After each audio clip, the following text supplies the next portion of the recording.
Ready? Okay.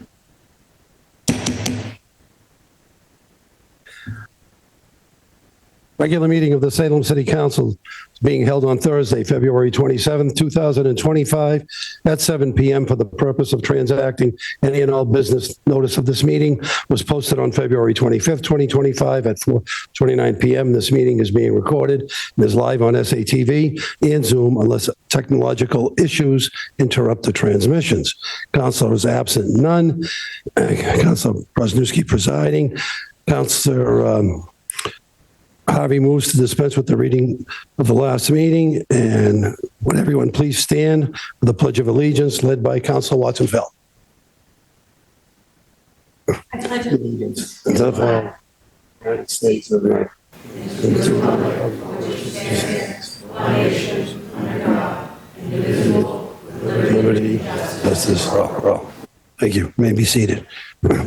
Salem City Council honors that this is Nomkeg, a fishing place, where generations of Nomkeg people from the Pawtucket Band of the Massachusetts tribe lived and passed through for centuries. We acknowledge that this is unceded indigenous land and also acknowledge the Massachusetts tribe who continue to honor and hold this land into the present. Salem City Council is committed in having ongoing meaningful dialogue with the indigenous peoples who have presence in the city in order to dismantle the legacies of oppression and inequities that persists today. Public testimony. Public testimony is not to exceed 15 minutes.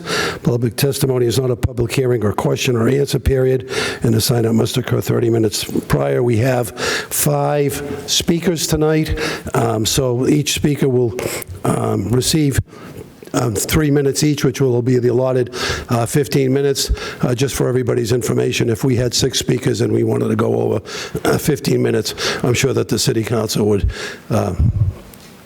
let that happen. So I think 3 minutes will be given to each of the 5 speakers, and the first person on our list is Jeremy Mealy. Mealy. Thank you, Jeremy.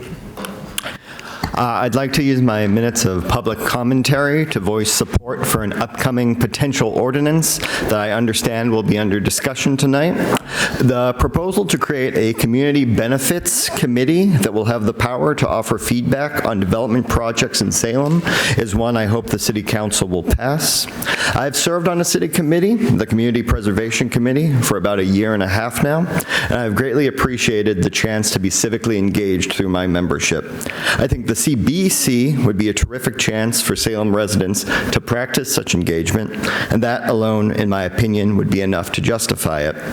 I also think, however, that the proposed committee would be a great boon to both the city of Salem and its people in terms of increasing democratic representation in our community. Market forces do not incentivize hearing all sides of a debate. Instead, developers will often seek out profit opportunities regardless of what residents may have to say. I think a committee formed out of Salem residents that includes representatives of the people who will be most affected by a development project is a democratic good. Though the CBC will not have complete ultimate say over what developers do, it will help ensure that developers are at the very least listening to the needs of our city. The people of Salem deserve the chance to offer input and voice concerns on projects that get developed in our city and our wards. We deserve the chance to advocate for things like increased affordability in housing and workforce diversity in jobs brought to Salem through new developments. By creating a committee that works with developers in crafting community benefits agreements, Salem will ensure that the needs of its residents get heard. As such, I think this would be a robust and democratic means of allowing all interests to be considered. Thank you for your time. Thank you. Christine Medor. Good evening, former councilor. Good evening, Mr. President, members of the City Council, Christine Medor, 20 Federal Street, Unit 8. I'm here tonight to advocate for 3 items on your agenda. First, the ADU ordinance that's being amended that will be hopefully referred to committee tonight. I want to commend you for not just adopting an ordinance and patting yourselves on the back for adopting a tool that could help address our housing shortage, but the willingness to actually get homes built by tweaking it in response to market realities. The goal is to get housing built, so I hope you keep that in mind during your deliberations. Next, the tenant protection ordinance, formerly or also known as condo conversion ordinance. This work started more than 5 years ago. I was part of this working group on the Affordable Housing Trust Fund Board. And as you know, since then, hundreds of families have been displaced or at risk of displacement because of the lack of a strong ordinance to protect their rights as tenants, especially during a time when the housing market in Salem is becoming more and more competitive. It's not slowing down. Just last year, 60 of these families are experiencing displacement or have been displaced. That's about 5 families a month. So as you work through this ordinance, think about the time that you're taking and the impact that you could be having the longer you take to deliberate on this ordinance. And clearly, we are losing these naturally affordable housing units faster than we can create them, whether by developers or by landlords.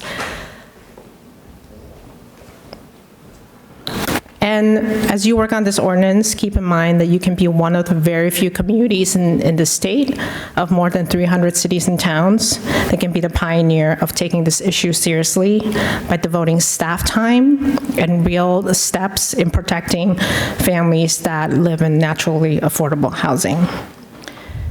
What I really love about this proposed ordinance is that it gives tenants a real path to homeownership, the right of first refusal, the right to purchase. It also gives tenants a much stronger safety net when they are experiencing a condo conversion in the homes they live in. And what I didn't like about the ordinance, which is at the very end of it, is that the fine is only starting at $1,000 per unit. I think there should be a conversation around the possibility of increasing this fine in a tiered manner, and I hope you consider increasing the fine in general. And lastly, I want to support the appointment of Alexa Ogno to the Bike Committee, only because she's been such a strong supporter of our bike safety and our infrastructure. She's been a constant volunteer on the bike bus that goes to Carleton School when it's warmer. Every week, she shows up, no matter how early, no matter how late, and she's just a great supporter, and I would love to see her on the Bike Committee to advocate for more infrastructure and safety for our biking community and everyone involved. Thank you. Thank you. Caitlin Halapa.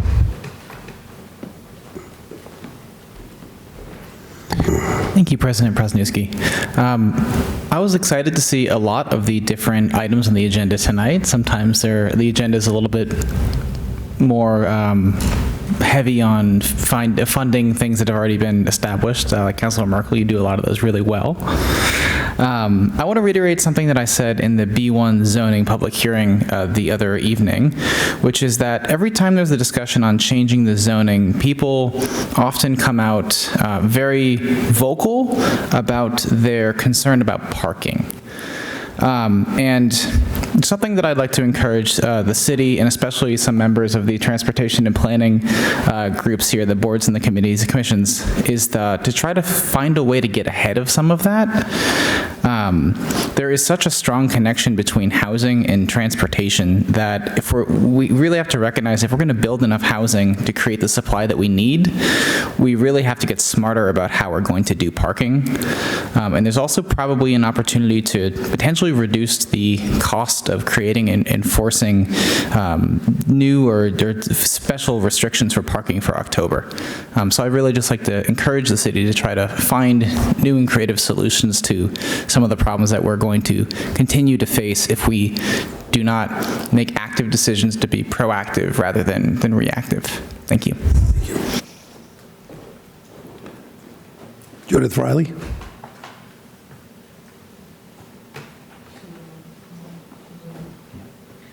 Is she on Zoom? Okay. Judith, can you hear me? Yes, I can. everyone. Thank you so much. I won't take too much of your time. I will just echo the speakers who went before me in favor of updating the ADU ordinance, in favor of the extreme importance of the condo conversion, given our affordable housing crisis. And I'm very excited about the community benefits agreement ordinance, and the possibility of Salem being cutting edge there with developing an ordinance of that type. I look forward to you working as speedily as possible on some of these, but of course with due thought to the serious matters.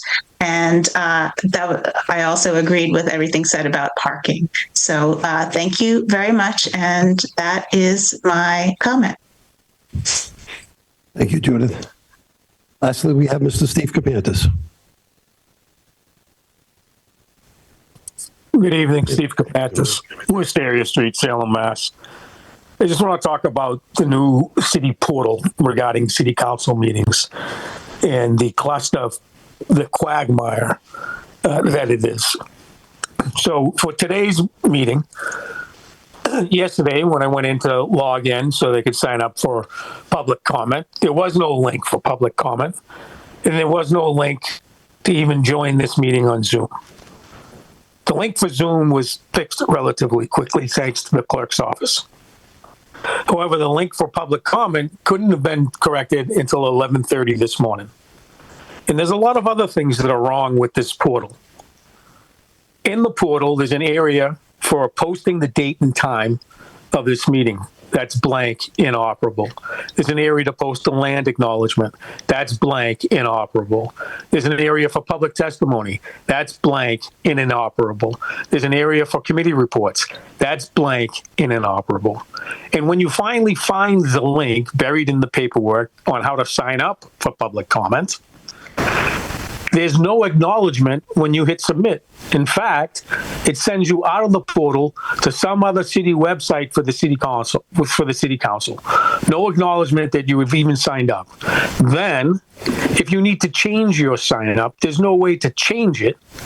In fact, the portal won't let you sign up a second time, I assume, because it's recognizing your IP address. This is concerning, especially for households that may only have one device with one IP address. Or perhaps a neighbor invites their neighbor over that's not savvy with the computer and says, yeah, well, come on, we'll both sign up. This is limiting public comment. This is limiting public participation. And if you go back and look at the last meeting, there was all of those issues were there. But if you go and look at the last meeting, all of the agenda items, all of the documents are now gone. So you can't go back one meeting and look at it. There's no doubt that this was rushed through. It's causing problems. And I'm quite concerned that this was pushed through aggressively and mandated by 3 councilors. Get this going now. Well, how about you check it first?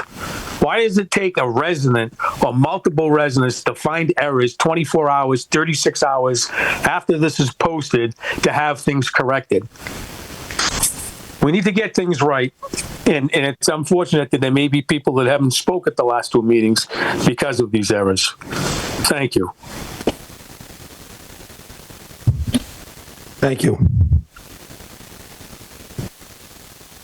Hearings.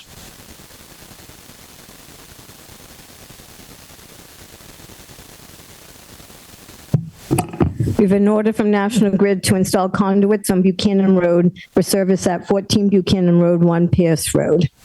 Council Varela? Yeah.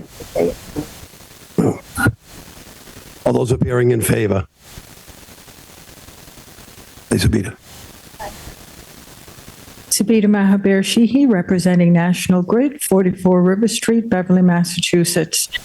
This is to install 25 feet of conduit to get rid of an aerial trespass at this address across their neighbors. Thank you. Anybody appearing opposed? Council Varela. Thank you, President Presniewski. After speaking with Sabita. I have no underlying issues with this. This is just a little bit of cleanup. So with that, I move that we close the public hearing. Is there anybody on Zoom, Madam Clerk? Councilor Barella moves that the hearing be closed. All those in favor? Opposed? None? The hearing is closed. Councilor Barella. You move that President Presniewski, I move that this be granted. Councilor Barella moves that this be granted. All those in favor? Those opposed? Seeing none? Thank you. Thank you. Appointments and reappointments. We have held from the last meeting the mayor's appointments of the following with terms to expire. Councilor Barella. Thank you, President Presniewski. So we have, I'll just name them off to start. We have Krista Magaha for Zoning Board of Appeals, Glenn LaRose for Salem Redevelopment Authority, Emily Gonzalez for Historical Commission, Ayana Lilly, Youth Commission Adult Seat, Johnny Fabian, Youth Commission Adult Seat, and Alex Ogno for the Bicycling and Shared Path Advisory Committee. And I move for confirmation by roll call vote. Councilor Barella moves for confirmation by roll call vote. Under discussion. Thank you, President Presniewski. Just like to thank all of these residents for your willingness to serve on a board here in Salem. Thank you very much. Councilor Barella, would you like to suspend the rules? Not yet. I'm sorry. Any further discussion? Councilor Bowen. Sorry. Thank you, President Presniewski.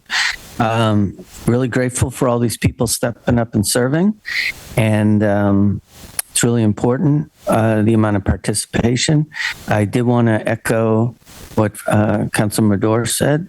Alexandra Ogno is not only really dedicated, she's an engineer. And so she brings a perspective that we haven't really had on that committee.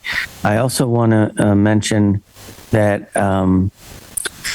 when I chaired the Human Rights Coalition, when the Youth Commission was active, they would come to our meetings and present whatever project they were working on. I know Ayana was at one of those meetings. They actually ran one of our meetings. They just didn't present. They actually took over and ran the meeting. So I'm really excited because these are the people who are going to fix all the problems that we have, our Youth Commission. So I can't wait to hear them. Any further discussion? Seeing none, Councilor Barella.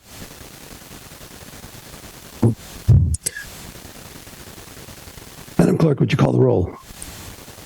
Council Watson Felt, Yes. Council Varela, Yes. Council Stott, Yes. Council Marcillo, Yes. Council Merkel, Yes. Council Jerslow, Yes. Council Harvey, Yes. Council Hapworth, Yes. Council Davis, Yes. Council Cohen, Yes. and Council Presniewski. Yes.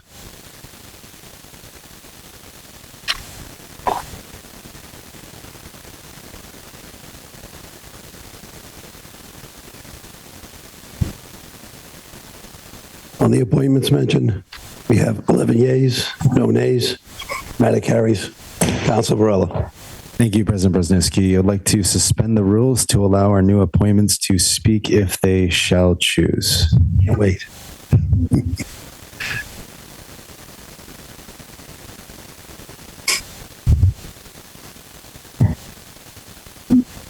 Hi, my name's Glenn LaRose. I just wanted to take this opportunity to thank the City Council this evening. I also wanted to thank Mayor Pingalo and Kate and Tom from the Planning Department.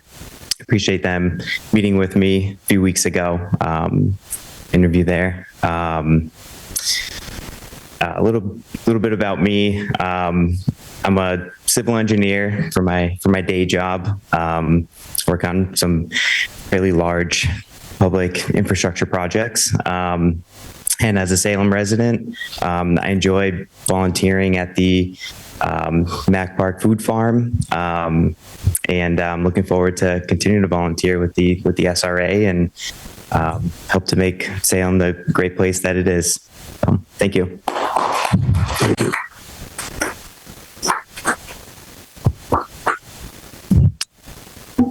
Anyone else?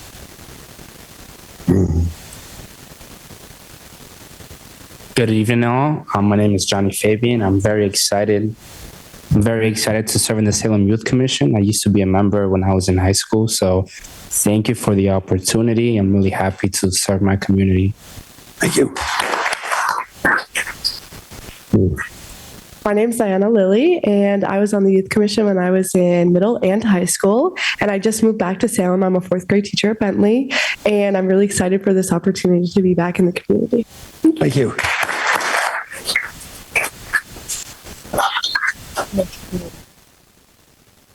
Week three on Zoom. Okay. Alexa, I believe you're first. Go ahead. Hold on. Hang on.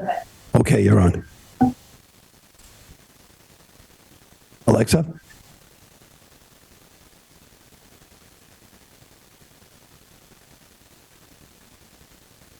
Do we still have her?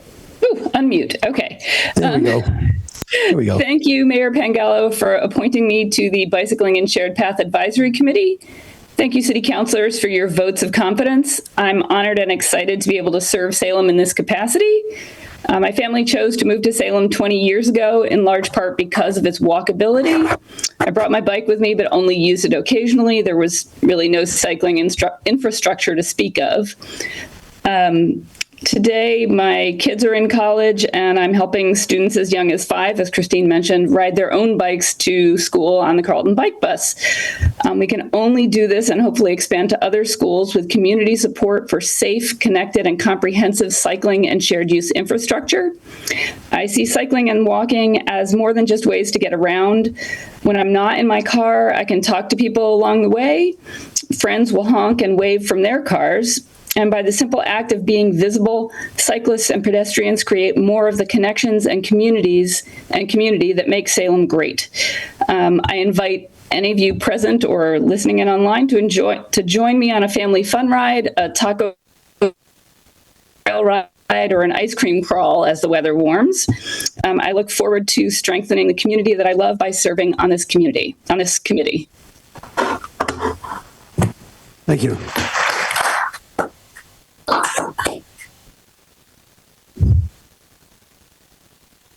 Next. Mr. Magaha, you're next. Hello, can you hear me? Yes, we can. Okay. Good evening. My name is Krista Magaha, and I want to sincerely thank you for my appointment to the Zoning Board of Appeals. As a new resident of Salem, I've quickly grown to love this community, and I'm honored for the opportunity to serve. As an urban planner, I am deeply passionate about zoning and equitable development, and I look forward to bringing my experience to this board. I'm eager to work alongside my fellow board members to support fair decision-making and help shape Salem's future in a thoughtful and meaningful way. Thank you again. Thank you. Last, we have Emily Gonzalez. Emily? Hello, can you hear me? To speak up, Emily, I think we can hear you. Can you hear me? Yes, we can. Great. I'm Emily Gonzalez. I wanted to thank the mayor and the city council for my appointment to serve on the historical commission. I am a local real estate agent, but in my previous life, I worked for the Cambridge Historical Commission as their archivist. And I am really excited to be on the other side of things and actually get to see what goes on and be a part of preserving our historic properties and get to meet everybody involved with the commission. Thank you so much. Thank you.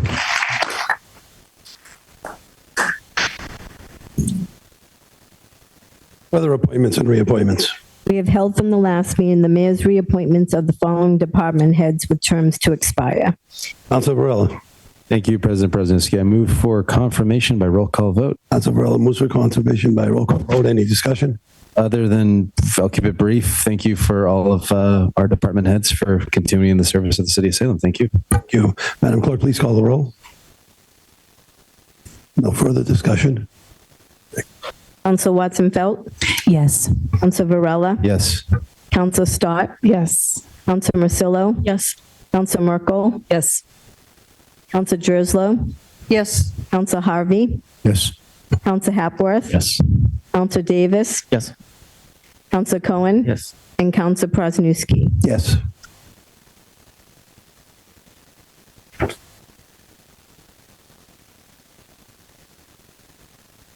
On the reappointments of the city officials, we have 11 yeas, no nays.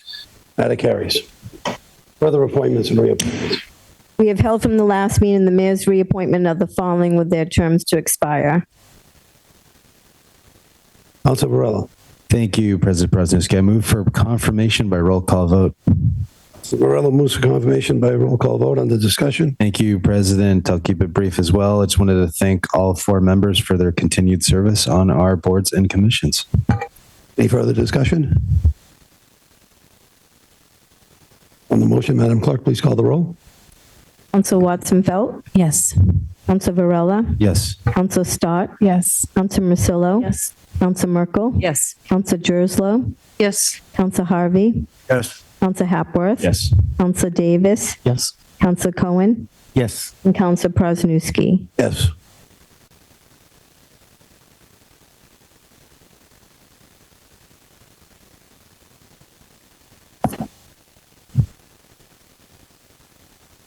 On the appointments from the last meeting, we have 11 yeas and no nays. That carries. Further appointments and reappointments. We have the mayor's reappointment of the following with their terms. Council Varela. Thank you, President. I move that's be held under the rules. Council Varela moves to be held under the rules. Any objection? All those in favor? Communications from the mayor. We have an appropriation of $300,000 from the general fund balance reserved for free cash to the capital improvement fund for costs associated with replacing the Harbor Master vessel 2012 30-foot Armstrong landing catamaran. Council Merkel. Thank you, President Presnewski. I move for suspension of the rules. Seeing no objection, Council Merkel. Thank you. I move for adoption. Council Merkel moves for adoption. Under discussion. Thank you. This is for the costs associated with the damage that was done in January this year, 2025, to our patrol response vessel, the 2012 Armstrong landing catamaran vessel. It foundered while at a temporary berth in Beverly Harbor. Maya, which is our city insurance, has notified the city that insurance proceeds are expected at the policy limit of $300,000. So this appropriation will allow Bill McHugh, our harbor master, access to the funds, and he is exploring options to repair or replace the vessel. Thank you. Any further discussion? On Council Merkel's motion for adoption for the appropriation of $300,000 from the general fund to the capital improvement fund for the costs associated with replacing the Harbor Master's Armstrong landing catamaran vessel. All those in favor? All those opposed? Matter carries. Further communication to the mayor. We have a bond order in the amount of $70,000 for the purpose of paying costs of conducting a feasibility study and schematic design at the Bates Elementary School, 53 Liberty Hill Ave, Salem, for a potential roof replacement project. Council Merkel. Thank you, President Presnewski. I move for suspension of the rules. Council Merkel moves for suspension of the rules. Seeing no objection, Council Merkel. Thank you. I move for first passage. Council Merkel moves for first passage. On the discussion. This is a bond authorization for borrowing up to $70,000 for a feasibility study for the roof replacement project at the Bates School. The Massachusetts School Building Authority approved the Salem Public Schools to enter into their accelerated repair program for this project. And the Bates roof, which I think we've discussed here in council, is 25 years old. It's in poor condition. It's got active leaks and other issues. And this is a great opportunity, and some of this $70,000 will be reimbursed. We don't have a number for that yet, but it is expected to have some partial reimbursement. And I want to point out there is a tight deadline required by the MSBA that the council authorized this by the end of March, and it takes 2 passages, which is why I'm asking for first passage tonight. And there's also additional information on this in the backup documentation. Any further discussion? Councilor Cohen. Thank you, President Presnewski and Councilor Merkel. I just want to remind people that we have a green building ordinance for municipal properties.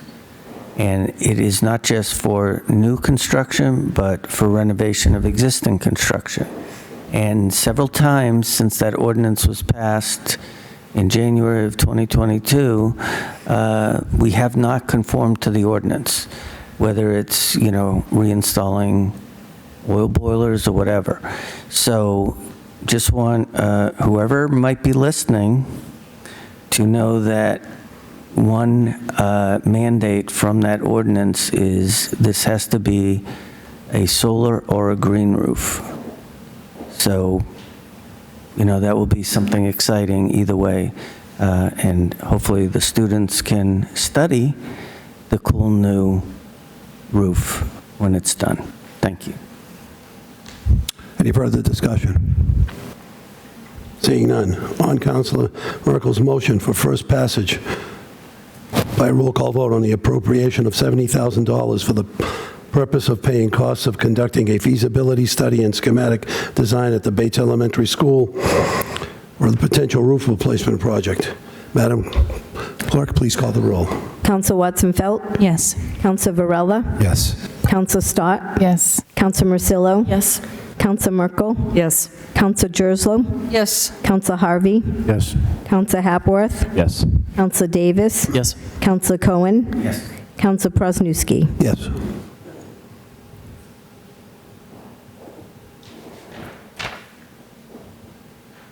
On the motion of the appropriation of $70,000, we have 11 yeas, no nays, matter carries. Further communications from the mayor.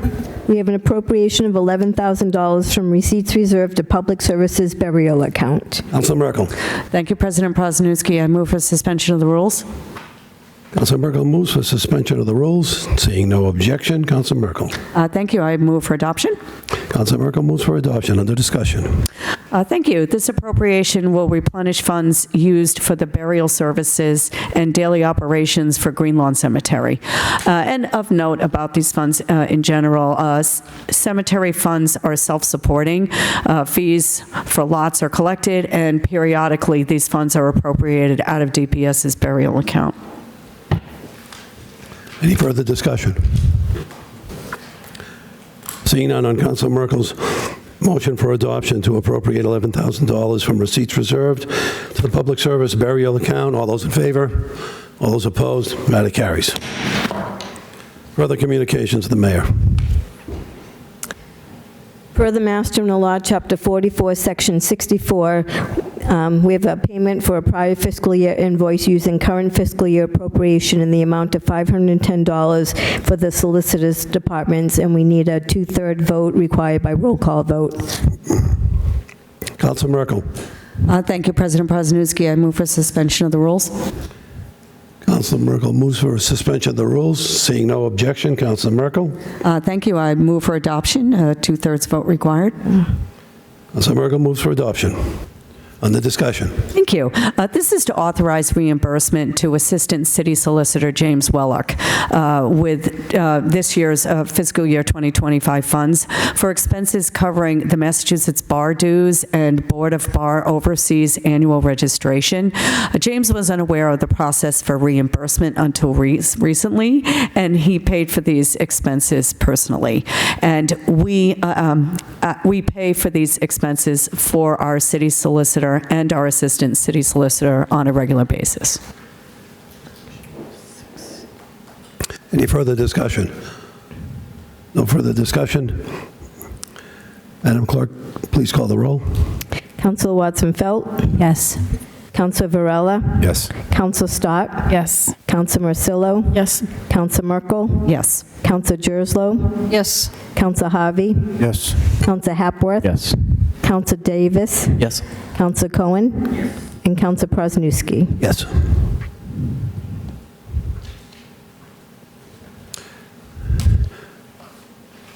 On the matter to pay for a prior fiscal year invoice using current fiscal year appropriations in the amount of $510 for the Solicitor's Department, we have 11 yeas, no yeas, matter carries. Further communications of the mayor. We have an ordinance to amend an ordinance relative to zoning and accessory dwelling units. Councilor Hapworth. Thank you, Mr. President. I move to refer to the planning board to hold a joint public hearing. Councilor Hapworth moves to refer this to the planning board and hold a joint public hearing. Under discussion. Thank you, Mr. President. Okay, a couple things here to discuss with this. So there are, I guess, two buckets here tonight, or that we're moving forward with. One is what is required by the Affordable Homes Act. That is things like the removal of the owner occupancy requirement, and then there's what's not required by the AHA, which is strengthening our ordinance currently to ensure that more of these units get built. The other part that I think we need to address, I think there's some confusion around the definitions, is single-family zoning versus zones that allow for single families. So in the AHA requires these changes be made by cities and towns in any zone that allows single-family homes to be built. So that is the lowest possible bar in the city of Salem, meaning that it applies to R1, R2, R3, et cetera. So I think there was some confusion around that, so I think it's just important to point that out. And the other part I think is important to, I guess, just recognize is that we live in a supposedly progressive state. We have Massachusetts is one of the most wealthy states in the country, yet we have a very difficult time housing our people. And we have cities and towns in Massachusetts that are fighting the state on these very, very basic initiatives to provide more homes. And I just feel appreciative that Salem is doing everything that we can to comply with this and do more to provide homes for people in Salem and the Commonwealth. Any further discussion? Councilor Davis. Thank you, President Prasnewski. This is very exciting. I think there, although it's great that we do have an ADU ordinance, some hurdles that Councilor Hapworth pointed out, chief among them being the owner occupancy requirement. There was a lot of advocacy, directed towards the state when these regulations were being rolled out for municipalities that I was happy to take part in, that really tried to encourage the state to make sure that it's actually as easy as possible for these ADUs to be created, and that there aren't those hurdles that are being placed. So, yeah, hopefully this leads to a lot more ADUs. Very exciting. Any further discussion? Councilor Stott. Thank you, President Prasnewski. I feel like this is just a topic that will forever be following me during my term on council, as you're also familiar. So I wanted to provide a little history and context as well, that to a lot of the sky is falling, this is going to create, a burst, and I want to provide some context to that, and a little bit of history. I'm also very much in favor of removing the owner occupancy requirement, as I was during our vote 2 years ago, I believe. But the first ADU ordinance was adopted in 2018. It was referred to as the accessory living area ordinance, and it was limited to relatives or caretakers. So very limited. Only 11 ordinances were permitted under that, and that's it. So between 2018 to 2021, that was our ADU permission that we had. In April of 2021, after a fun 2020, a new ADU ordinance did replace the accessory living ordinance, and it allowed ADUs as of right and removed the caretaker relative provision and included the 70% rate cap. 13 ADUs have been completed under that ordinance, 13 since April of 2021. We're now entering 2025. So I think that number is extremely low for a housing crisis and a extreme need for these smaller units, really any type of units, that I don't think removing these additional unnecessary restrictions is going to create and solve our housing process or problem, but it is going to at least help and allow. I know many residents in Ward 6 have reached out to me and had concerns to some restrictions that are on there and are very excited about having these be removed. So I'm looking forward to this continued conversation and these passages of these changes. Thank you. Councilor Cohen. Thank you, President Prosnewski. I want to piggyback on what Councillor Stott said. First of all, these are naturally affordable units because of their size, so that's really important. I wasn't a councillor when a lot of the ridiculous rhetoric and, the first ordinance was really, in some ways, in my opinion, very bigoted because of just the way it was written and how it limited people. And I used to say only in Salem is 4 greater than 7. And that's part of the problem that we have with some of the zoning issues regarding housing. And, it was only when Governor Baker changed, the rules that, this was able to pass in a different way. So, it wasn't even a majority of the council that kept, this thing from moving to the place that it should be. Thank you. Councilor Merkel. Thank you, President Prosnewski, and I just want to say I support the comments by the other councilors here tonight. I'm happy to see this come in, any barriers that we can remove to creating affordable units, and also to point out this is a way that can help residents, homeowners stay in their home because it can bring in a little extra income. So that's a factor in this as well. Thank you. Councilor Hepworth. Thank you, Mr. President. I just want to add that for those listening at home, I think we've had a couple questions about this. So this is going to a joint public hearing with the planning board next, where the public will be able to give comment, and then it will go to the planning board for their discussion, and then it will come back to the council, and then I assume it will likely go to OLA after that. So there are multiple opportunities for the public to continue to give comment on this and for us to continue to shape this. Well said. Any other discussion? Seeing none. On Councilor Hapworth's motion to refer this matter to the planning board and to hold a joint public meeting. All those in favor? Opposed? Seeing none, matter carries. Other communications of the mayor. We have another ordinance regarding zoning, regarding Halloween overlay parking. Councilor Hapworth. Thank you, Mr. President. I move to refer to, I guess that's out of order for... I'm sorry, I'm ahead of it. I move to refer to the planning board to hold a joint public hearing. Councilor Hapworth moves this matter, moves to refer the matter to the planning board for a joint public hearing. Under discussion. Thank you, Mr. President. All right, so this...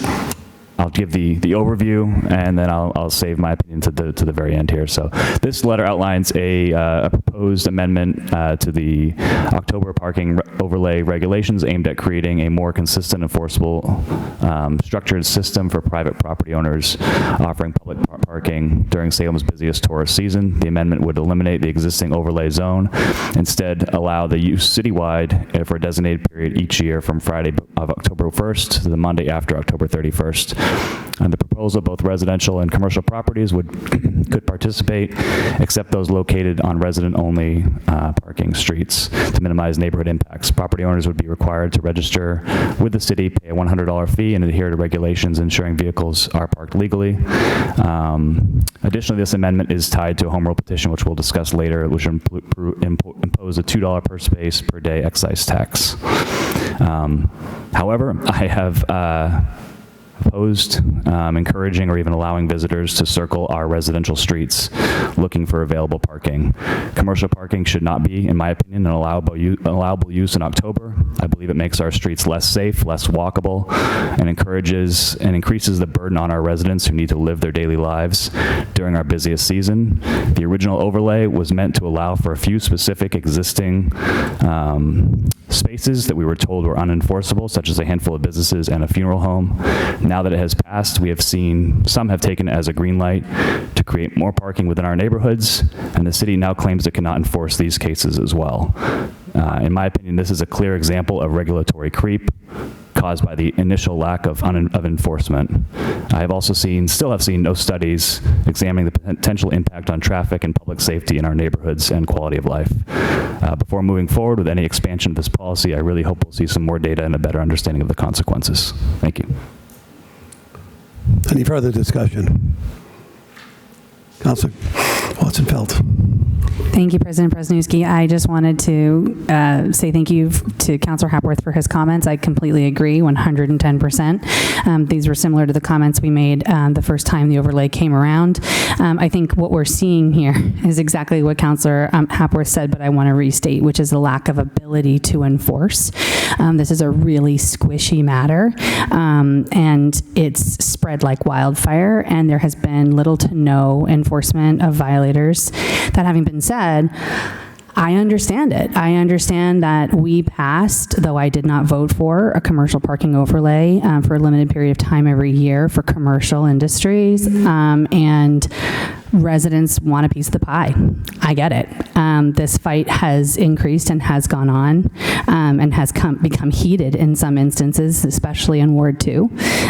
So I just want to say, yeah, I'm looking forward to the conversation. Thanks. Any further discussion? Seeing none. On Councilor Hapworth's motion to refer this to the Planning Board to hold a very robust joint public hearing. All those in favor? All those opposed? Matter carries. Further communications from the mayor. We have an ordinance to amend an ordinance relative to condominium conversions. Councilor Hapworth. Thank you, Mr. President. I move to refer to the Committee on Ordinances, Licenses, and Legal Affairs, co-posted with the Committee of the Whole. Councilor Hapworth moves to refer this to the Committee of Ordinances, License, and Legal Affairs, co-posted with the council. Under discussion. Thank you, Mr. President. So this sets out I think as some speakers have mentioned today, it sets out a list of, rights available to tenants, including the ability of first refusal, which I think is very important, relocation payment assistance, and it enforces some more regulations upon the owners when they do a condo conversion. This is not saying that condo conversions can never happen, but they're happening very, very fast, and the incentives are all stacked towards them continuing to happen due to our housing crisis. And the deck is absolutely stacked against anyone who's trying to rent a home in all of Massachusetts, especially in places like Salem.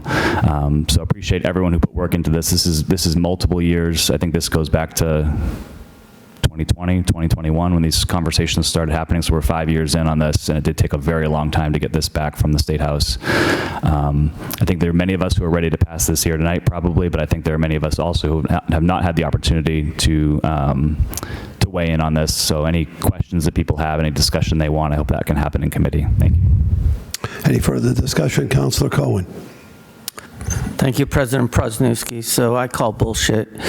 This is another example of our Commonwealth's law to have relevant laws that somewhat relevant to something we want to pass autonomously at the city level. This was a home rule petition that was in front of the legislature 3 years ago. That means that I think it's over 200 condos have been converted since then. This idea about home ownership in a place like Salem where, it's so expensive to live here, it's so easy for investors to come basically buy a property, 2-3 family, raise the rent to a point where the tenants can't afford to live there, and then sell it as condos. And the idea that many of us envision, the dream, is that people would be able to have some kind of home ownership and create some equity, is really lacking without some kind of protection. And I'm really just, of all the housing things that we do, we sometimes forget about the people, as former Councilor Madore said, who are being displaced every day. And I can't imagine that any of them are able to stay in Salem. And they're our neighbors and our friends, and they should be able to. And I can't wait to vote for this, because I think this is one of the most important things we can do. Thank you.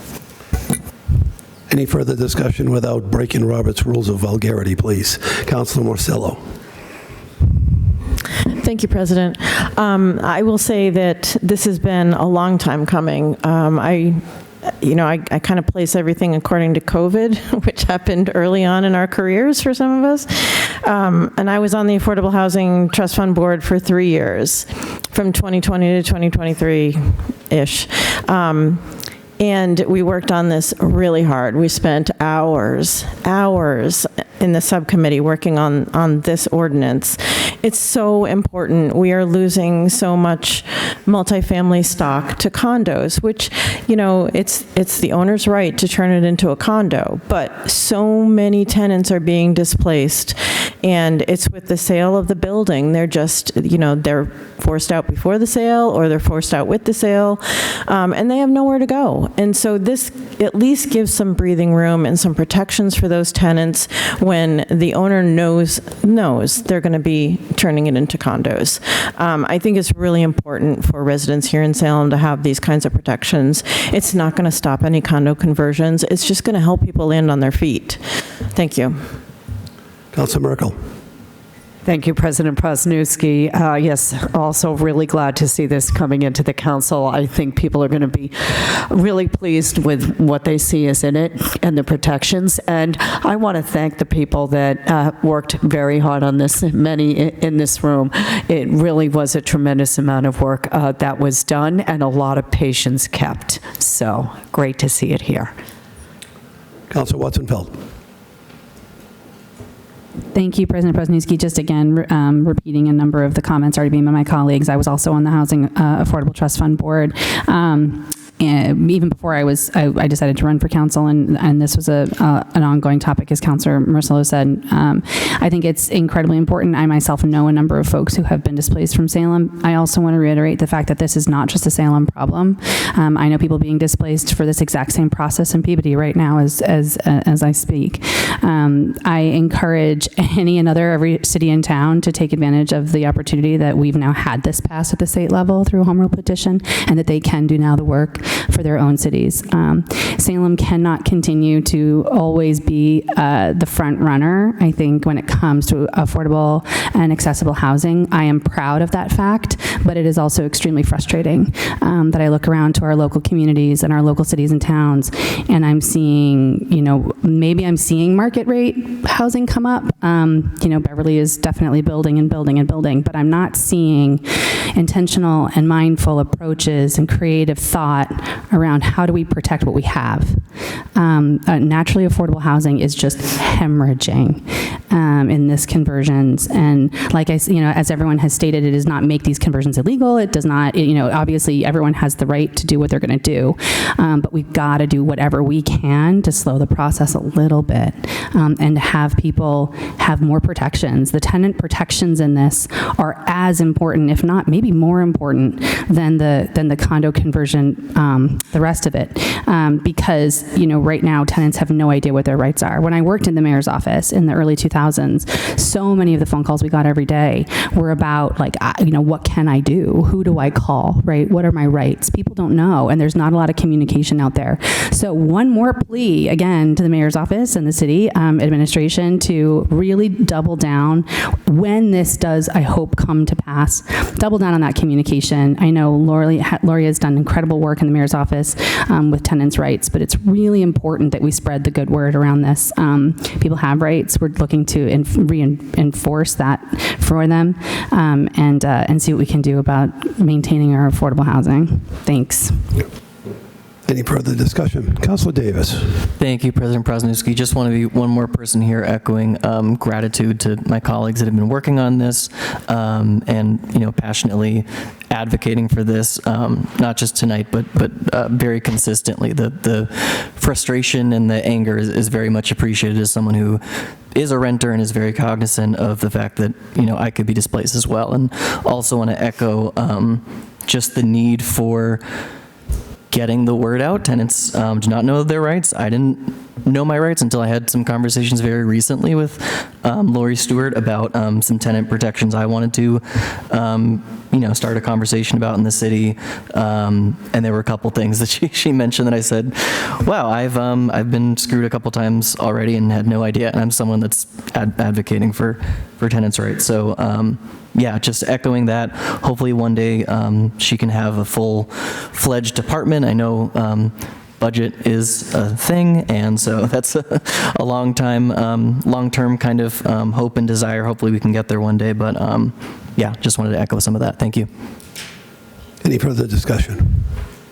Seeing none, on Councilor Hapworth's motion to refer this matter to the Committee on Ordinances, Licenses, and Legal Affairs, co-posted with the Committee of the Whole. All those in favor? All those opposed? The matter carries. Further communications. We have an order for a home rule petition for an act relative to excise upon the transfer of parking spaces in the city of Salem. Councilor Hapworth. Thank you, Mr. President. I move to refer to the Committee on Ordinances, Licenses, and Legal Affairs. Councilor Hapworth moves to refer to the Committee on Ordinances, Licenses, and Legal Affairs. Under discussion. Thank you, Mr. President. Yeah, this is just the excise tax that we're asking for, $2 per space per day in a home rule petition. Any further discussion? Councilor Cohen. Thank you, President Presniewski, through you to Councilor Hapworth. Will the approval and non-approval or delay by the legislature affect the ordinance in general from going forward? Councilor Hapworth. My reading of the ordinance is that it would not allow us to do everything that we're wanting to do with it. So I think that ideally, I mean, even as someone who would prefer this not pass, if it were to pass, I would prefer that the excise tax pass with it so that we're able to collect as much revenue as we possibly can as a city. But that would just mean the ordinance would be less effective if it did not get back from the state. Any further discussion?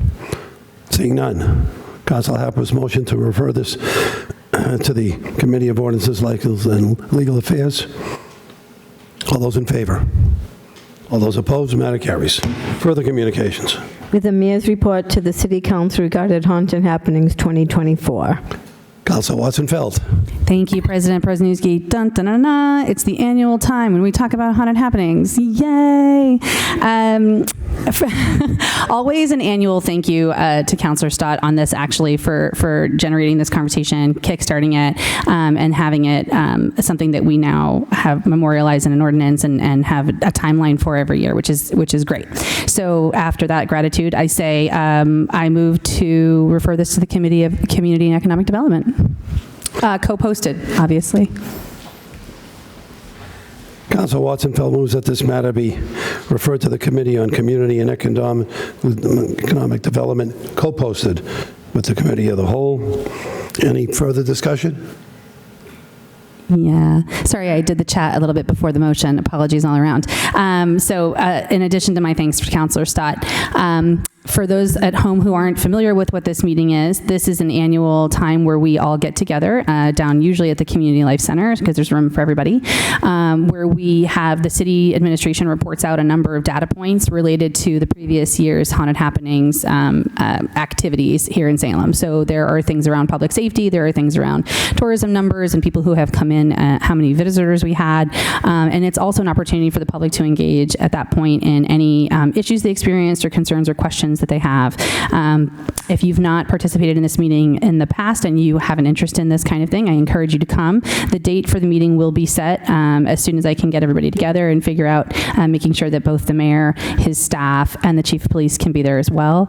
And then we will publicize it the way we normally do in accordance with Mass General Law. Any further discussion? Seeing none, on Councilor Watson-Feld's motion to refer this to the Committee on Community and Economic Development, co-posted with the Committee of the Whole. All those in favor? Opposed? Seeing none, matter carries.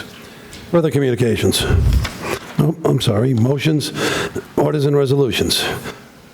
Councilor Hapworth. Thank you, Mr. President.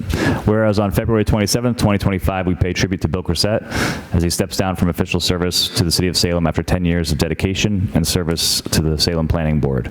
Whereas Mr. Grissett has served 10 years on the Planning Board, with the last 5 years serving as chair, whereas his thoughtful review of applications has helped to guide applicants through the Planning Board review process, whereas Mr. Grissett chaired the Planning Board meetings to ensure a fair process for applicants and members of the public, and in doing so ensured board members had all relevant information when evaluating applications.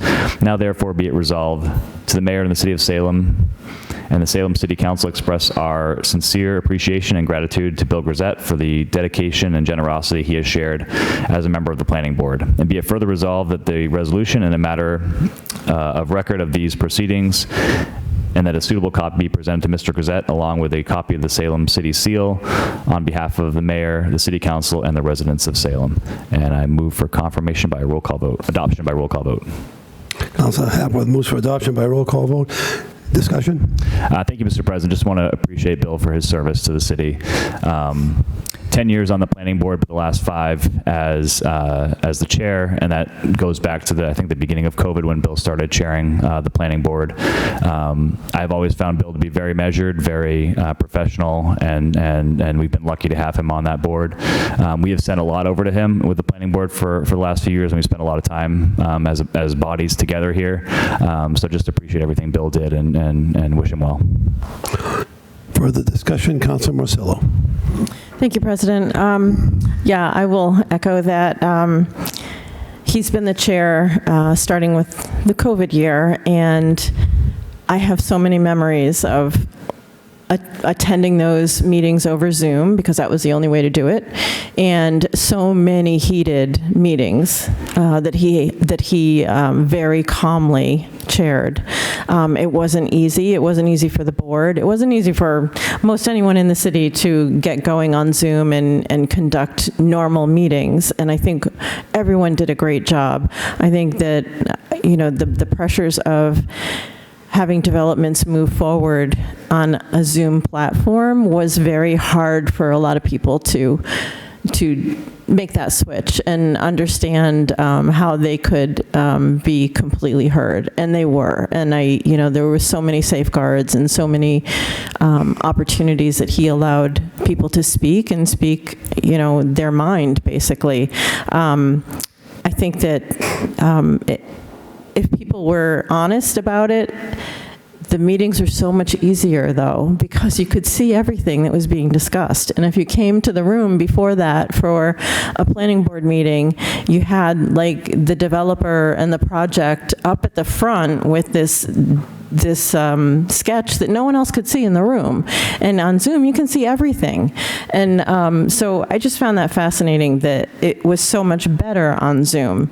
But I just want to really applaud Chair Grisette for all of his time on that board. It's not an easy board. He did a great job, especially during COVID, and I wish him well. Councilor Cohen. Thank you, President Prosnowski. So I was the council liaison the first 2 years that I was a councilor, and I don't know, I just always had fun going to planning board meetings even when I wasn't a councilor. And that's partly because, we really have 2 kinds of boards. We have boards that, have to play completely inside the box, like Concom, and we have boards like the zoning board, which are completely outside the box. The planning board has more impact on development than probably all the other boards combined because they both play in the box and they have discretion. And so there's a lot of things that happen, as Councilor Marcello said. I feel that one of the things that really made Bill stand out is there's a difference between being a board or a committee member and being the chair. And sometimes the chair just has to, their personality can convey through the whole room. And I think he did that. And I think, when things are contentious, it really takes someone to lower the temperature, as Councilor Marcello said, so people feel like they've been heard. So really appreciate his service. It's a really good example of how someone can step up and really contribute to our community. And I think a lot of good stuff happened while he was a member and a chair. Thank you. Councilor Stott. Thank you, President Prosnowski. I'll try not to repeat a lot of the comments from my colleagues, but I'd also just like to echo my gratitude towards Chair Grisette. I have enjoyed many of his episodes and shows online. It's been a regular occurrence of mine since 2020 to be watching those, and I wholeheartedly agree. It was so hard in those rooms before when the train would be rumbling by, there'd be a pole in the way. But with the transition to having everything online, while tough for many, has had many benefits as well. And Chair Grissett through the whole time has been this calm, measured voice throughout the whole process. And, mentioned earlier of getting community voices in the room and making sure they're heard. Like Chair Grissett has done an amazing job of making sure that happens, that the board members or community members that also serve on the board, a lot of them in the room tonight, that I think would acknowledge this as well, that the service was just, it's not an easy job. And Chair Grissett made it look really easy, which is quite fascinating. And I applaud him and definitely just thank him for his service. Any further discussion? I too would like to commend Mr. Grissett for his 10 years of service, which aged in 20. And on that, on Councilor Hapworth's motion to adopt this resolution by roll call vote, Madam Clerk, please call the roll. Council Watson-Felt? Yes. Council Varela? Yes. Council Stott? Yes. Council Marcillo? Yes. Council Merkel? Yes. Council Jerslow? Yes. Council Harvey? Yes. Council Hapworth? Yes. Council Davis? Yes. Council Cohen? And Council Prasnewski? Yes. On the resolution, recognize Mr. Grissett for his years of service to the city of Salem. We have 11 yeas, no nays. Matter carries. Thank you, Mr. Grissett. Further orders and motions and resolutions, Councilor Davis. Thank you, President Prasnewski. I would like to withdraw the ordinance. Sorry, do I have to say the name? Withdraw the order. Councilor Davis moves to withdraw the order. I don't think we need a vote, but under discussion. Thank you. I'm sorry, I didn't have the thing in front of me. Yes. Oh. I believe that Councilor Davis expressed interest in explaining the withdrawal. You have the floor, Councilor Davis. Thank you, President Prasnewski. I'm withdrawing this ordinance tonight because several of my colleagues in the council, as well as city departments and community organizations, have provided valuable feedback and suggestions for improving sections of the ordinance. Addressing the suggestions will be easier to do before it's brought into the committee, which I hope to do in a few weeks. I wanted to provide some context on where the ordinance is coming from and the problems it's aiming to solve. This is the community benefits ordinance. First, I want to thank Councilor Jerslow for partnering with me in drafting this ordinance, a process that began 8 months ago and involved many conversations with our city solicitor, the mayor, and the planning department. I also want to express my gratitude to SAFE, Lucy Corchado, folks from the League of Women Voters, the Latino Leadership Coalition for their advocacy and guidance through the process.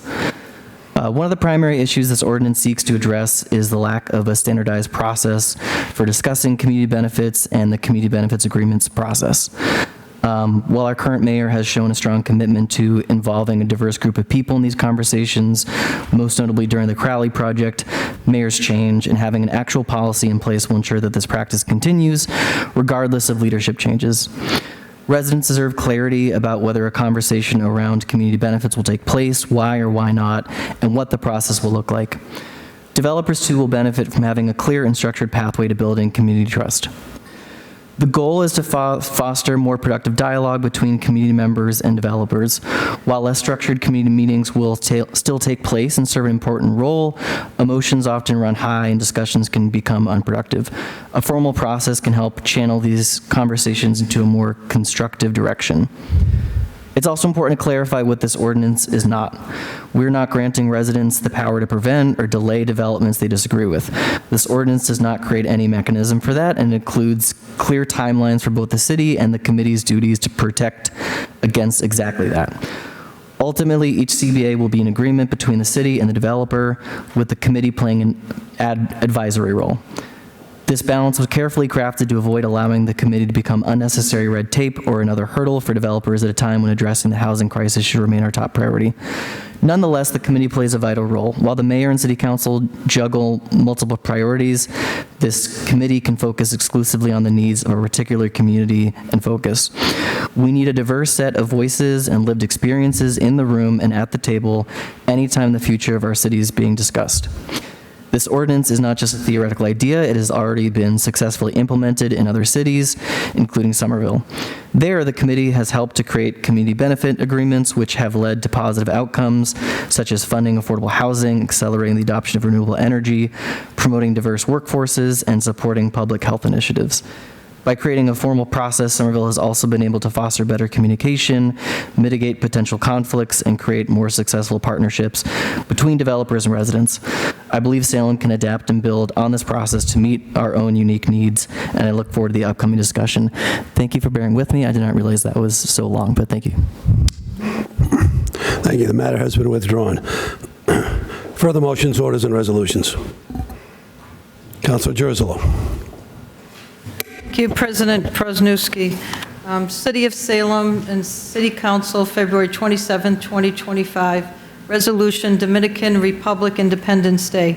Whereas the Dominican Flag Committee of Salem will celebrate the raising of the Dominican flag at Lafayette Park to celebrate the raising of the Dominican flag that marks Dominican Republic's 181st anniversary of independence. And whereas the Dominican community has dedicated the celebration of independence to Dominican Republic's men and women who have distinguished themselves in different disciplines in the city of Salem.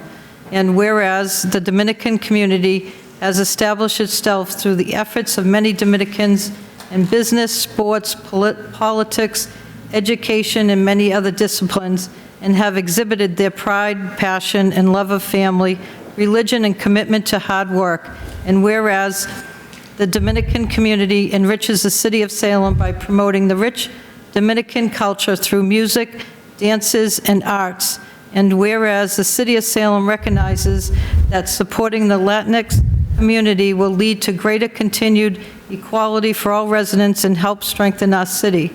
And whereas the Dominican flag raising took place at Lafayette Park on Thursday, February 27, 2025 at 5 p.m. in anticipation of Dominican Republic Independence Day. The following night, February 28, 2025 at 6 p.m., they'll hold their formal celebration, Noche de Gala, in the ballroom at the Hawthorne Hotel. Now, therefore, we, the Salem City Councilors and the Mayor Dominic Pangallo, do hereby proclaim February 27, 2025 as Dominican Republic Independence Day and call upon our public officials, educators, librarians, and all Salem residents to observe this month with appropriate remote ceremonies, activities, and programs here in Salem and beyond the borders of our Commonwealth. And I move this be adopted by roll call vote. Councilor Jerzalo moves to be adopted by roll call vote. Any discussion? Councilor Merkel. Thank you, President Prosnewski. Happy to see this in the council, and I also want to comment on what a wonderful flag-raising event it was, celebrating a lot of what's described here. It was culture and music and food there earlier today. Even the rain held off. There were several councilors there and a big crowd, and it was a lot of fun. So happy to see us recognize that here in the chamber as well, and also in person a couple of hours ago. It was a lot of fun. Councilor Cohen. Thank you, President Prosnewski. I've been going to this since I moved to Salem, and of course it's at Lafayette Park. It's probably the coolest thing that ever happens at Lafayette Park, and so drive by and see it. I want to congratulate Dominican people in our community, because this was really a hard-fought, a lot of work for them to gain their independence 181 years ago. And I just want to remark, yeah, it was really cool, it was really fun, primarily because this is the first time it hasn't been 10 degrees. When they do the flag raising, it's always really like brutally cold. And, you know, I really feel like everyone who was at the park and everyone who will be at the event tomorrow, you know, just, it's a very uplifting thing, and our whole community benefits. Any further discussion? On Councilor Jerzalo's motion to adopt a resolution recognizing Dominican Republic Independence Day. Madam Clerk, please call the roll. Councilor Watson-Felt? Yes. Councilor Varela? Yes. Counselor Stott? Yes. Counselor Marcillo? Yes. Counselor Merkel? Yes. Counselor Jerslow? Yes. Counselor Harvey? Yes. Counselor Hapworth? Yes. Counselor Davis? Yes. Counselor Cohen? Yes. And Counselor Presnowski? Yes.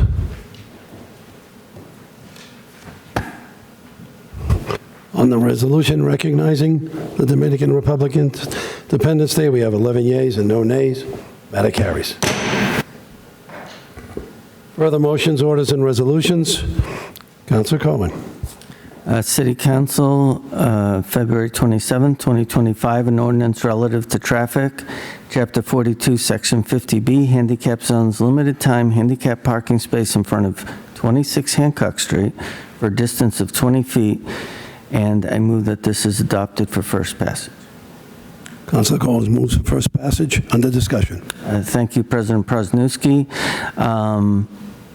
Lieutenant Tucker interviewed the people who live there. The owner of the property really has a lot of challenges getting to spaces that may not always be available on Hancock Street, and so I think it's something that we should move forward to. I do want to defer to former Mayor Councilor McCarthy, who always says that a handicap spot is not guaranteed for that person. Anyone who has a handicap placard can park there, but I know that people in the neighborhood know this person, and she'll get first dibs.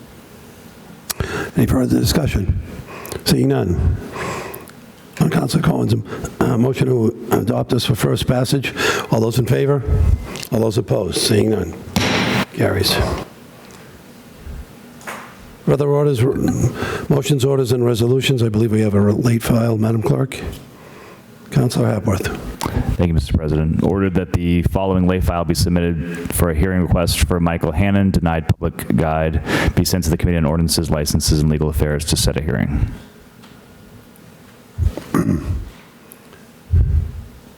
Because it's a late file, we just receive it.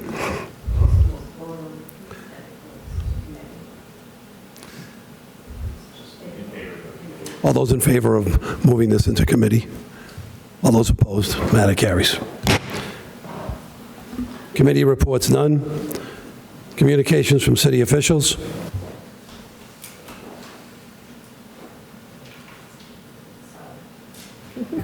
We have the following report from the Planning Board amending zoning relative to business neighborhood zoning, B1, Section 3.1, Table of Principal Accessory Use Regulations. Let the record show that Councilor Varela recused himself from this discussion. Councilor Cohen. Thank you, President Presnowski. I move that this is received and filed. Councilor Cohen moves that this be received and filed. Under discussion. I just thank the Planning Board for their expeditious efforts. Further discussion. Councilor Jerslow. Thank you, President Presnowski. I will not be voting in favor of amending the B1 zoning ordinance before us tonight. As I've stated in the past, I represent a very unique neighborhood in my ward, one that this will change will negatively affect. Let me give you a little history of Derby Street, which falls within a B1 zone.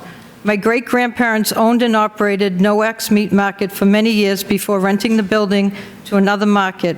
In the 1970s, they sold it to what is now Ye Old Pepper Candy Store. Over the years, Derby Street has been home to many businesses.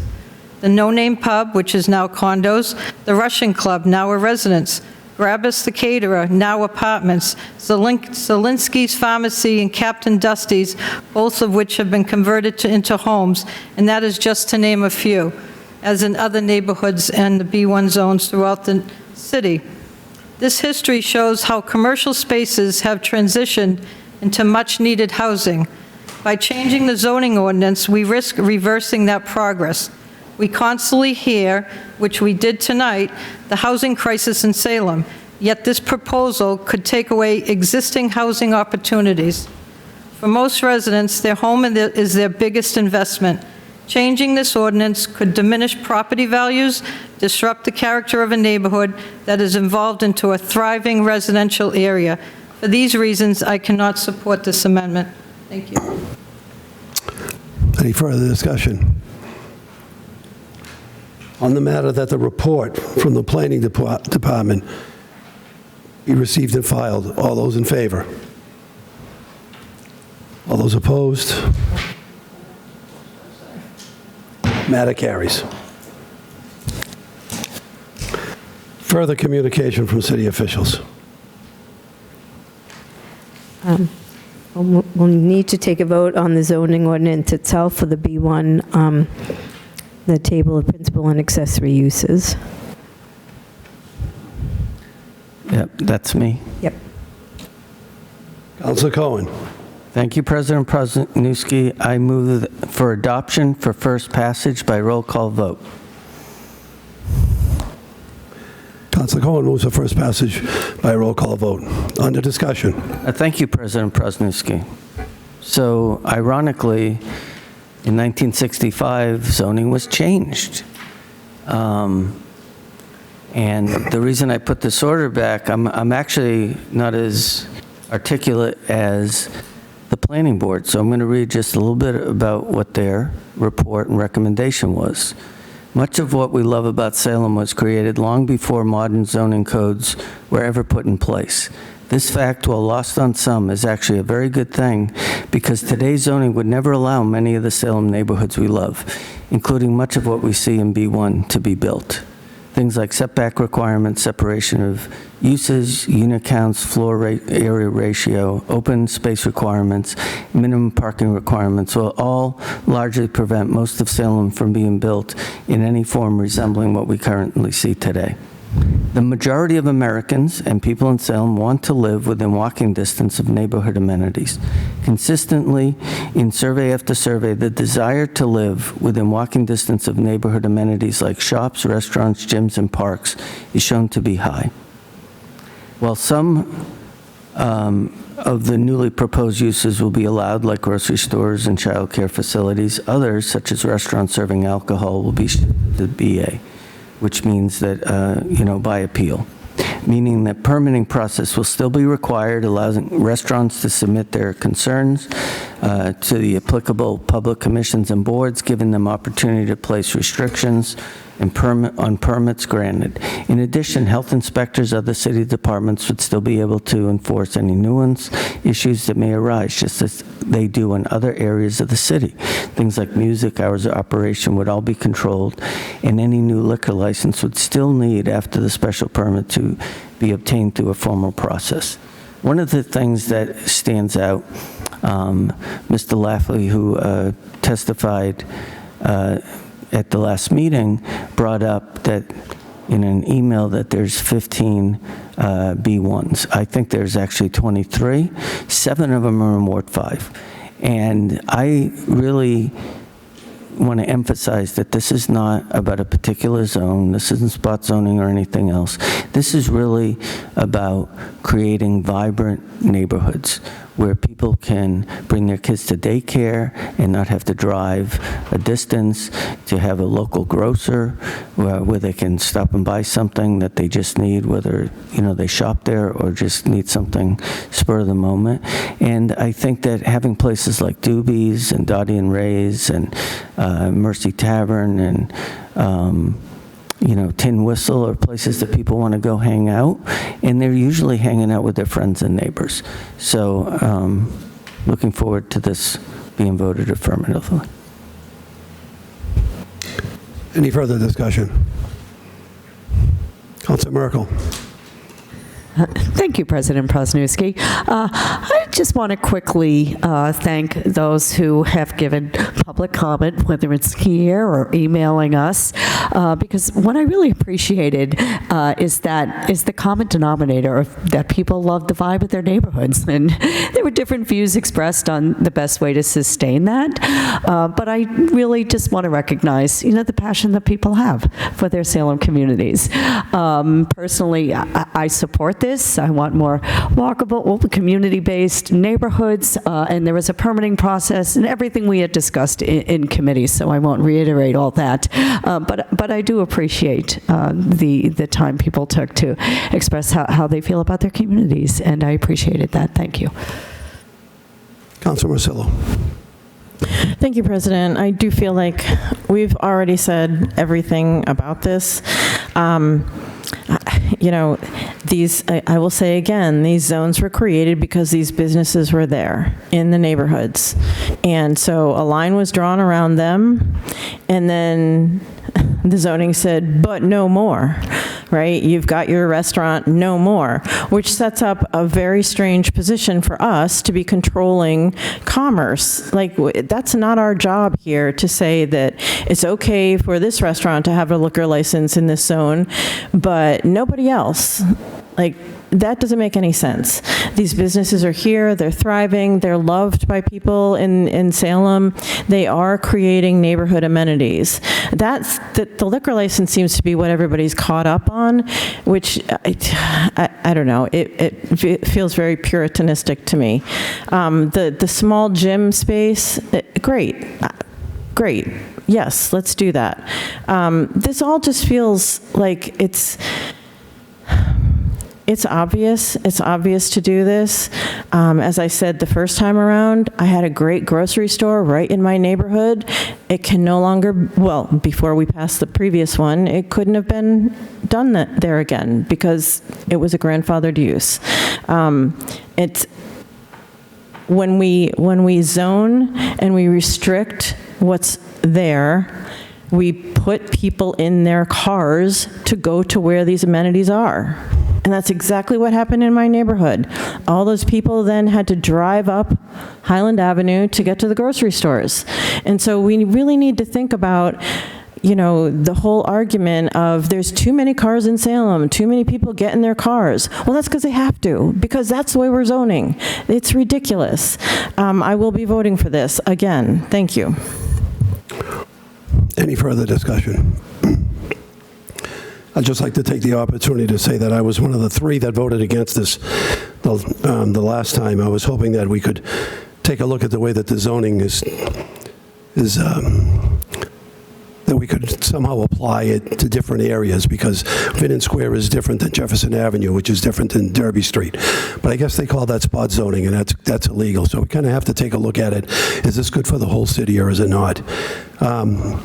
There's a matter of equity here, too. It isn't, you have some establishments that are applying for licenses that already have people who are licensed across the street to do the same thing, but yet they can't because of the zone that they're in. There's also establishments out there that have somehow gone under the radar, and we're able to get it even though they were in a B1. So there's just a lot of holes in this. I do like the fact that every application for every change will be vetted by one of our boards. For the reason of equity and the fact that we've also heard such a large, so many people come forward and speak in favor of doing this throughout the city, I'll be voting in favor of this. Any other discussion? Seeing none. On Councilor Cohen's motion, to adopt this for first passage by roll call vote. Madam Clerk, please call the roll. Council Watson-Felt? A big yes. Council Stott? Yes. Council Marcello? Yes. Council Merkel? Yes. Sorry. Council Gerslow? No. Council Harvey? No. Council Hapworth? Yes. Council Davis? Yes. Council Cohen? Yes. And Council Prosnewski? Yes.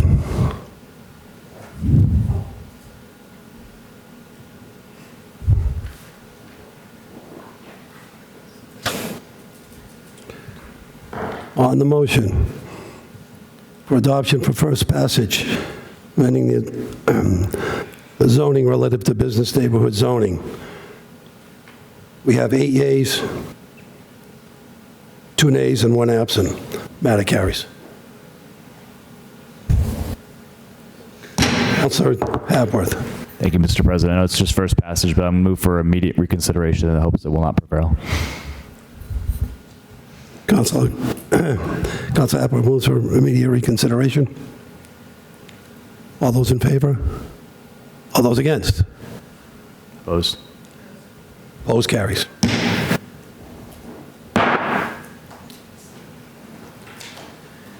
Further petitions. We have a request from BNS Fitness to hold the Wicked Half Marathon Road Race and use the city streets on September 21st, 2025 at 7 a.m. Councilor Hapworth. Thank you, Mr. President. I move this be granted. Councilor Hapworth moves that it be granted. Under discussion. Thank you, Mr. President. No, this is a great race. I've run it before, and like I said last meeting, I think 13 miles is the perfect mileage, and you should never go beyond that. All those in favor of granting BNS Fitness the right to hold the Wicked Half Marathon? All those in favor? Opposed? And it carries. Further petitions. We have a request from Mental Makeover to hold the World Needs You Here walk and use the city streets on August 3rd, 2025 at 9 a.m. Councilor Hapworth. Thank you, Mr. President. I move this be granted. Councilor Hapworth moves that it be granted. Under discussion. No discussion. All those in favor that this be... Any other further discussion? All those in favor? Opposed?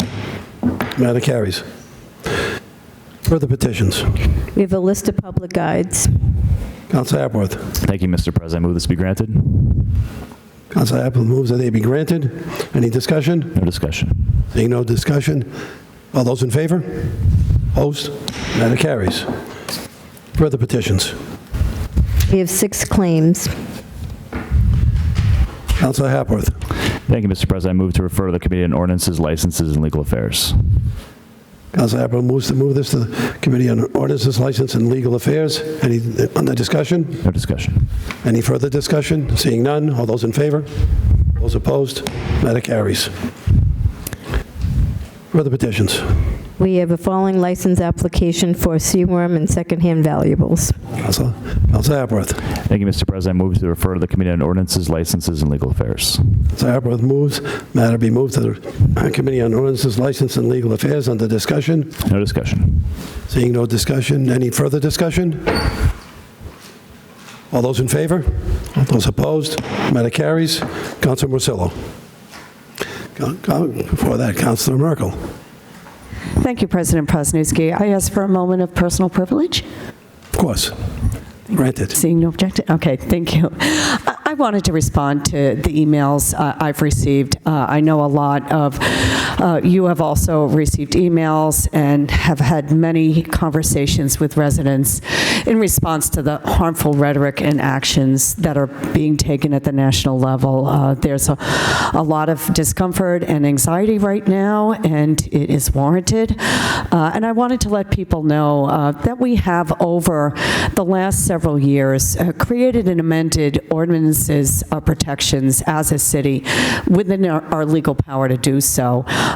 We also have resolutions and statements making our unwavering support for all our community members very clear.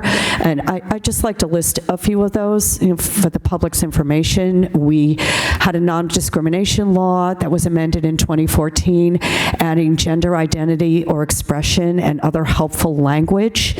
In 2017, an ordinance for policies on protecting all residents' access to police protection and public services, regardless of their immigration status. No one will ask their status.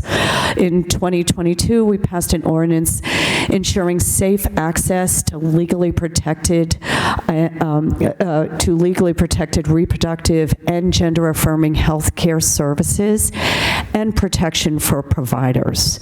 In 2023, we had the wage theft ordinance, and these are ordinances that codify it into law. And in November of 2024, we passed a resolution affirming our support for our most vulnerable residences. And we've had statements from our mayor, our police department, a terrific statement from the Board of Health recently, our Salem Public Schools, strongly stating their support for our marginalized communities and providing resources for assistance. And this is just some of what we have in place, and we have a long list of supportive committees, organizations here. We have NAGLI, Salem's HRC, Welcome Immigrant Network, Project Out, and we have a DEI director, and I am so grateful for that. And as we move forward, as expected hostile actions continue to be taken, there will be a response. We will be paying attention. And I've had great conversations with some of my colleagues, and I've asked the mayor just yesterday, following up on the conversation, about putting these policies and resources and relevant information in one place, for residents to access. Hopefully it will land on our city's website, because when people have reached out and I've said what we do have in place and actions we've taken, it's been helpful. I think they've felt a little bit more protected and empowered to reduce the overall anxiety and fear. So it's still there, but it's always really helpful to know that your city government and your communities are paying attention and responding. We've had great. I've been on neighborhood association meetings. The Point Neighborhood Association meeting was excellent the other night. Our police chief's been out answering questions for the community, explaining the law has been super helpful. So again, I'm sharing this information in response to the grave concerns that people have been sharing, and it took me a few days to research and find all this. So, and the mayor was very receptive. He's like, yeah, that sounds like a great idea to get it to all land in one place. So people. So our residents can be informed and maybe dispel some misinformation that's around. And I am an ally for vulnerable groups, but I am not a voice. So I want to ask my other colleagues here if they'd like to say something as well. Thank you. Councilor Cohen. Thank you, President Prosnowski and Councilor Merkel. Two things. The publisher and editor of the Rainbow Times, the biggest LGBTQA publication, moved to Salem because they perceived it as being a really welcoming city. And a couple of years later, their box in an act of terror was blown up in the middle of downtown. And they then formed a nonprofit called Project Out, which is to help trans, non-binary people be their authentic selves. And I'm very honored to have been part of that board. And we did a lot of trainings, referrals.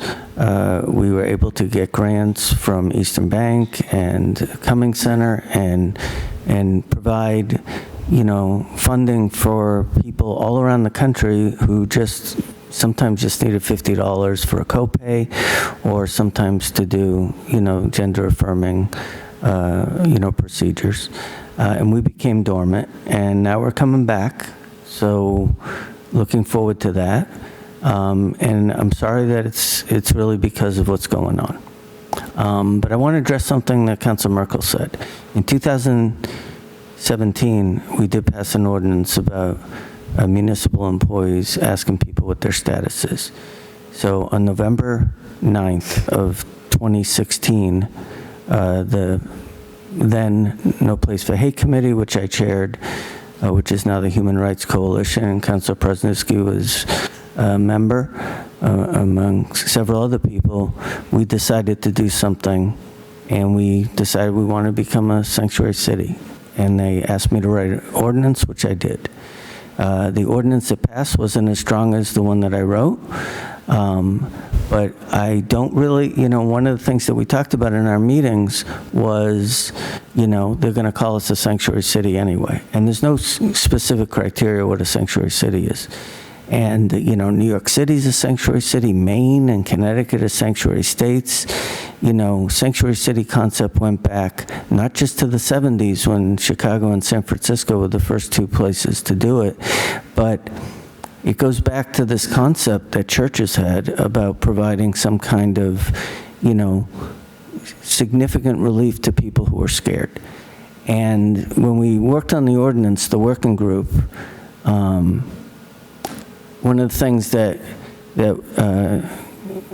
Councilor Epley at the time, who helped me a little bit with the language, we had a working group with a lot of people from the Hispanic community. And one of the things we asked was, do we want to put an ordinance in front of the council that is really strong and get voted down, or do we want to have something that passes to provide some comfort for people who live here? And we 100% deferred to the people who are from the communities that are affected, immigrant communities. And the thing that we talked about was this fear that a child could be walking home and arrive home and not have a family to come home to. And I'm more afraid of that now than I was then, truthfully. And, you know, not everyone agree with the idea of us being a sanctuary city or whatever that concept is, but I do believe that we all have this idea that the people we know, whether they're people that, you know, serve us or work in places, or we know them because they're our neighbors or friends, that we want everyone to be safe in our community, and specifically, you know, not be afraid. So I'm really grateful that you brought this up, but, you know, we can all do more. And I like to say that, you know, I'm not trying to parse words, but allies are okay. Sometimes they give a little money and say, I support this idea. But in some ways, we need to be accomplices. And that's what Project Out, in every training that we do, we talk about being an accomplice is so that the person that you're talking to knows that you can depend on them. And that's what we need to do. Thank you. Councilor Watson-Feld. Thank you, President Presnewski, and thank you, Councilor Merkel. I enjoyed our conversation earlier this week, and I appreciate all of the effort. Ooh, I get emotional when this stuff happens. I just want to echo everything you said, that there are resources. We have done our best to this point. And I just want to remind everyone who's listening in that there are two types of pressure when you want to see change, right? There's pressure from the outside and there's pressure from the inside. And when it comes to changing government, those of us that are sitting in this seat can pressure from the inside within the machine. We are inside the machine. And that's a certain amount of leverage and privilege that we have. But as Councilor Cohen just told an incredibly important story about, we often get limited by what we can get done. And so we need pressure from the outside. So what does that look like? That looks like action on all scales, right? That looks like large, loud, revolutionary action and protest. And it looks like just taking in a neighbor if that's what has to happen. I think that what we talk about when we talk about making safe spaces is about, it cannot just be about the words we say, it has got to be about the action we take.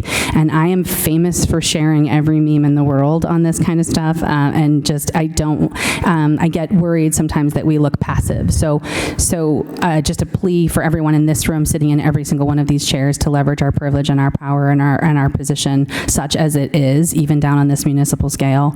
And also a beg and plea to everyone on the outside to continue to leverage your own independent rights while you have them, and to activate yourselves and to provide the pressure necessary for the people like us in this room to continue to make the change that's within our power to change.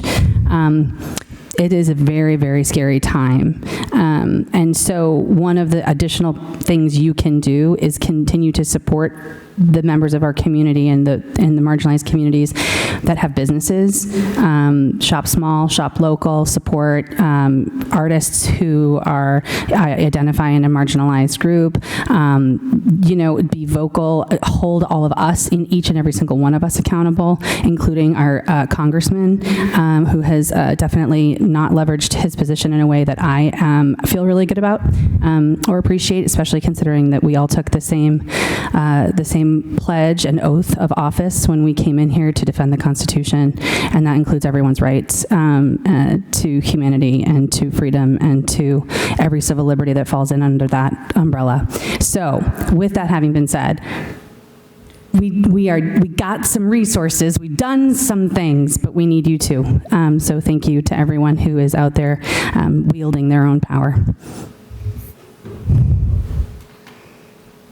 Any further discussion? Councilor Marcello. I have a couple things. First of all, the clerk's office is doing a great job with the agenda software. I want to make that clear. Any technical transition takes some time, and there's going to be a few little bumps in the road. Last time for our last meeting, the city clerk did the agenda. This time, 2 days ago, the assistant city clerk did the agenda. She did it all by herself with some phone call help from the city clerk, but she did it, and it was there. And constructive feedback that's helpful will always be accepted in the city clerk's office to fix links and to make it better. We're all going through this. We're all helping to make this the best that it can be, to utilize the software to its fullest. So I just want to make that clear, that we appreciate what you're doing. It is there. It is happening. We are using it. That's all. The second thing is, I want to just give a big shout out for everyone who was involved in the Leslie's Retreat commemoration on Saturday. It was huge. It was fabulous. If you didn't go, it was amazing. This was the kickoff for the Rev 250, and it just strikes me how no one knows outside of Salem about Leslie's Retreat. Everybody knows about Lexington and Concord and the battle and all the firearms and all the men who were fighting with all these guns, and they love that. But we did something where no one was hurt. There were no guns fired, right? The British didn't get their silly cannons. They left, they retreated, but nobody knows about that. So I just want to point out that history is crazy. Like, it's just impossible. It's impossible for me to understand how we spend so much time talking about battles and blood and gore and not about peaceful retreats and peaceful negotiations, and we need a whole lot more of that. But just to circle back around, I just want to thank the Leslie's Retreat Committee, the Salem 400 Plus, Ginny Sherrill, Jeremy Fisk, the mayor's office. The mayor's office had a table on the way to the reenactment where you could get a free cup of hot cocoa. That's pretty nice. That's pretty nice. It was fabulous. There were so many redcoats there. There were so many Salem citizens, the militia on the other side. It was fabulous. It took a year of negotiation and ups and downs and getting this thing to work. And, you know, a couple months ago, they didn't have any redcoats lined up. So this really came together, and I was very impressed. And I think this was fabulous for Salem. And it's, like I said, it's the kickoff for the 250. And I think we need to pat ourselves on the back as a city. And with that, I move to adjourn. Councilor Marcello moves to adjourn. All those in favor? We are adjourned.